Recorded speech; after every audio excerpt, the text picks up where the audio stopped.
Welcome back for another top 5 today. In today's news, we have news out of St. Kitts and Nevis, St. Lucia, Bahrain, Portugal, and a little bit of Greece.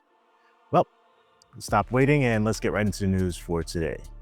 So out of St. Kitts and Nevis, we have Nevis, which has secured what leaders are calling its fair share of citizenship by investment revenues, marking a major breakthrough for its island's finances. Premier Mark Brantley announced in his 2025 budget address that the Nevis Island Administration and federal government of St. Kitts and Nevis have agreed that Nevis will now receive 25% of all CBI revenue inflows, settling a long-standing debate over which of these funds should be shared. In addition to the new revenue share, Nevis has also set to obtain about $4.8 million in grant funding to support its budget. Although the premier warned that the regional CBI industry has slowed and future receipts are expected to fall well below the roughly $66 million recorded in previous years. So to remain cautious, the government has budgeted around $35 million in CBI income for the following year, with a total CBI-linked inflows, including grants.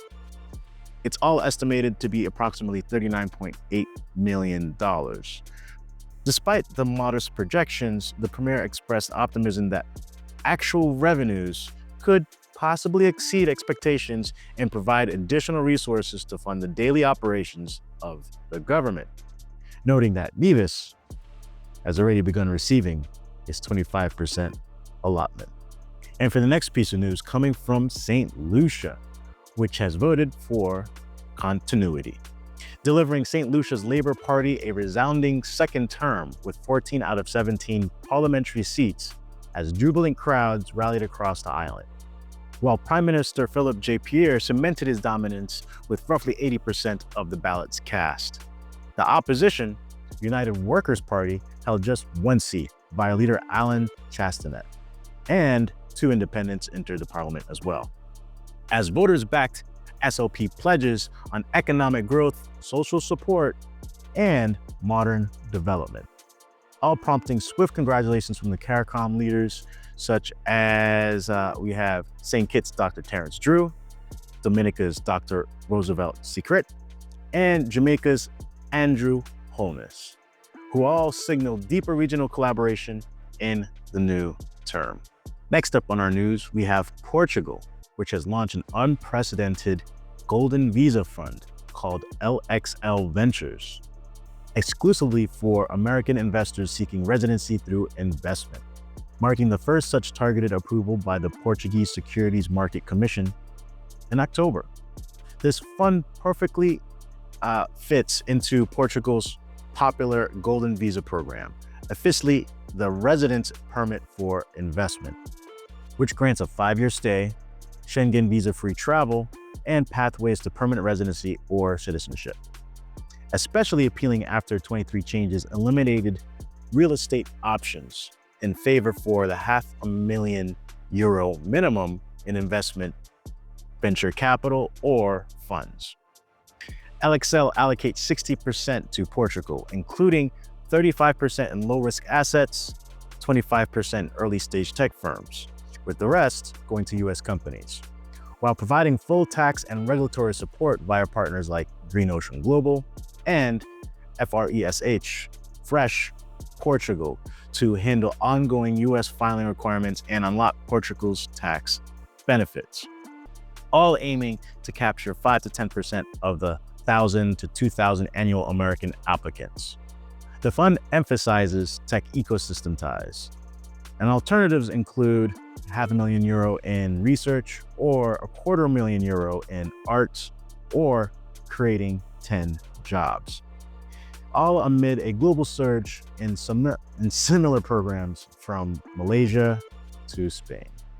Next up, we have Bahrain, which has just significantly made its residency golden visa significantly more accessible by cutting the minimum required real estate investment from 200,000 Bahraini dollars to only 130,000 Bahraini dollars, opening the door to more foreign investors, professionals, and retirees seeking long-term stability in the Gulf. Under the updated rules, applicants can now qualify either as property investors, meeting the new 130,000 Bahraini dollar threshold, or as professionals earning at least 2,000 Bahraini dollars per month with 5 years of work in Bahrain, or as a resident retirees with 15 years of local experience and pensions above the 2,000 Bahraini dollars, or as a non-resident retirees with pensions exceeding 400,000 Bahraini dollars, or as entrepreneurs and high-skilled talent who make substantial contribution to Bahrain's economy or society. Successful applicants gain lifetime renewable residency, the freedom to work without separate permit, unlimited entry and exit, the right to sponsor their families, and full foreign ownership of businesses across sectors. While the government expects the lower threshold to stimulate demand in premium and freehold real estate zones and further cement Bahrain's position as a competitive, investor-friendly hub in a region racing to attract capital and talent through residency by investment programs. And coming in at number 5 for today is Greece. The 2006 Retirement Index highlights how more people are choosing to retire abroad in countries that combine comfort, culture, and value, with Greece topping the list for its relatively affordable Mediterranean lifestyle and property options.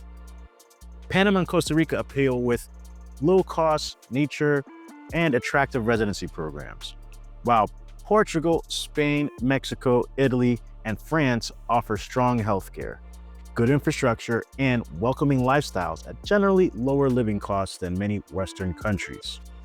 In Asia, Thailand and Malaysia stand out for excellent value, modern services, and warm climates, providing that retirement today is about designing a lifestyle that fits both dreams and your budget. And that's your top 5 for today. So don't forget to please like, subscribe, comment on something that you think is wrong, because these articles are curated from the internet. And also let me know what your travel plans are for 2026 and if you plan on optimizing your finances and or travels. So on to the next one. See you again soon. Cheers. This video is sponsored by Bond & Partners. Looking for a second passport? At Bond & Partners, we fast-track citizenship in just 2 to 6 months.